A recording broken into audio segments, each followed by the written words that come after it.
All right, so are we having a recession or not? I really wish I could tell you the answer to that.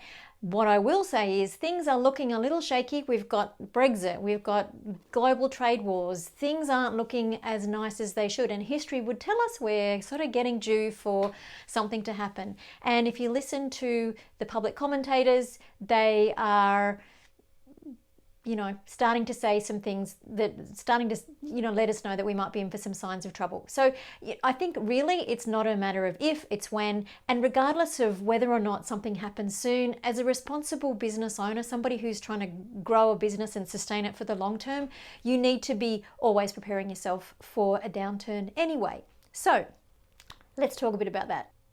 You really want to protect your downside. It's really easy when times are good to get excited and think, it's nirvana, what could possibly go wrong? Well, things can go wrong, and they do.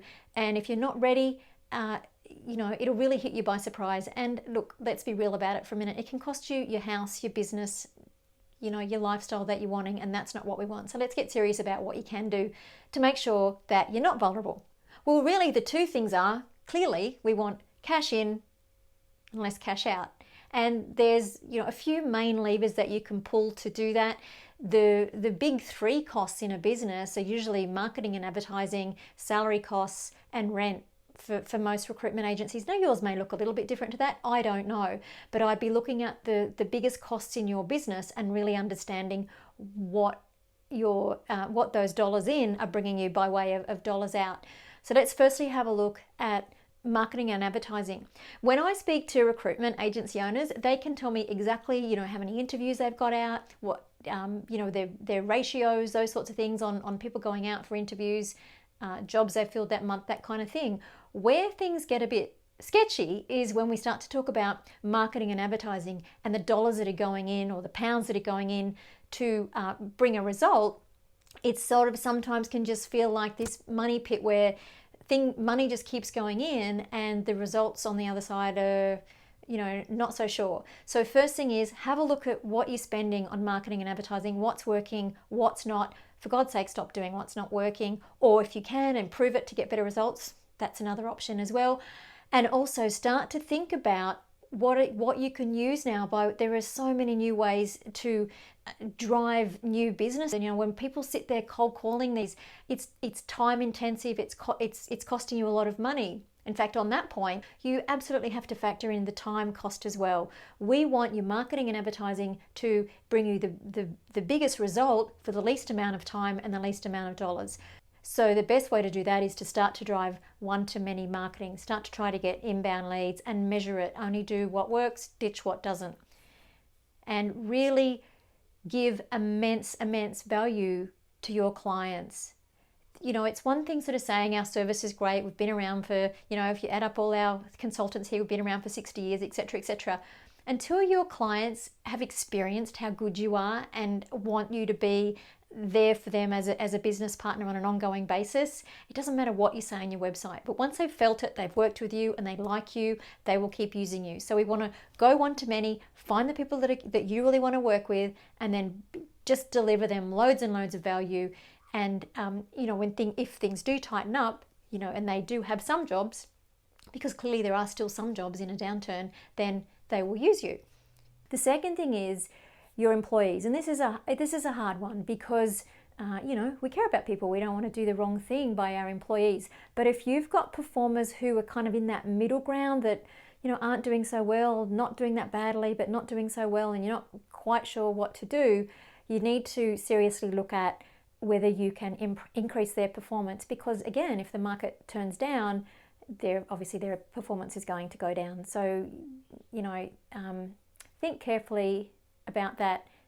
So that's a place you need to look really close at. And it's hard, isn't it? Because at one end you have people who maybe they join your business, they quickly show up as just not being right for the business or recruitment through no fault of their own. They're just in the wrong place or the wrong career, and pretty quickly those people usually leave.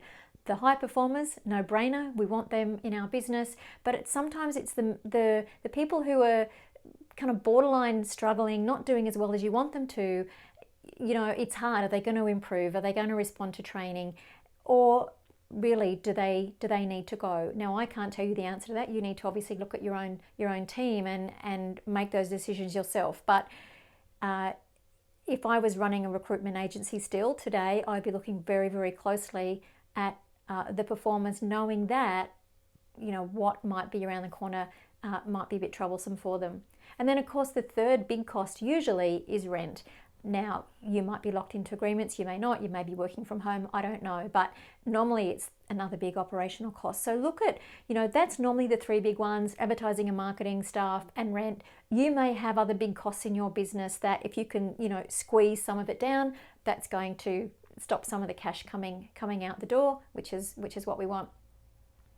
So in summary, get your advertising and marketing working for you. We want to go wide to the market, give them lots of value, stop spending on things that aren't working for you, and really get that value piece humming for you so that you're getting great clients in. And secondly, if you have a team, look at people whose performance just isn't up to scratch. And if you're a solopreneur, maybe it's time to have a look at your own skills. You know, are you getting retainers? Are you getting exclusive business? Are your clients calling you first? And if not, why not? And, you know, maybe it's time to just tweak your skills a little bit too. And then thirdly, as I said, you know, rent can obviously be another big cost as well.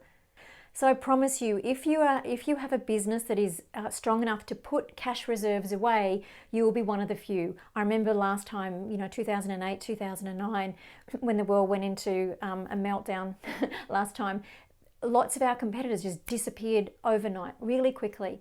And because they were, what's that saying? You know, flying too close to the wind or sailing too close to the wind, and they just got knocked out in the first round. So we don't want that to be you. If you can put some cash reserves away now, fantastic. If you can't, you really need to think about the things I just spoke about, really tightening up and making sure that your marketing's working for you, that type of thing. And once you come out the other side of this, you will be in a really powerful position. And I remember we came out of the last recession with a lot less competitors. You know, and there was a few less clients too, but we ended up doing incredibly well afterwards. We rode it through. It hit really hard. We rode it through. We sort of slowly came out the other side, and that's what we want to make sure happens to you. You're not caught up in the crossfire of any downturn. Please, if you take nothing more away from this video, if you have a business that isn't quite where it needs to be, if it's going sideways, if you're struggling to get new clients, you know, if you're chasing revenue month to month, you really seriously need to take some time to look on your business and shore yourself up for what may or may not come. If it doesn't, that's great, you're prepared, but you'll still be around afterwards to enjoy the fruits of all the hard work that you've put into your business already. So if this has left you feeling a little uneasy or not knowing what to do, feel free to reach out and I'll be more than happy to point you in the right direction.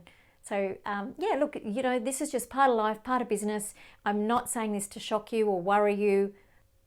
But for those of you who haven't experienced a recession before, or even those of you who have, but it feels so long ago and you're doing well at the moment, it just might be a cautious reminder for you. So look, I hope that is of value to you. And as I say, reach out if I can help you. Have an awesome week. Bye.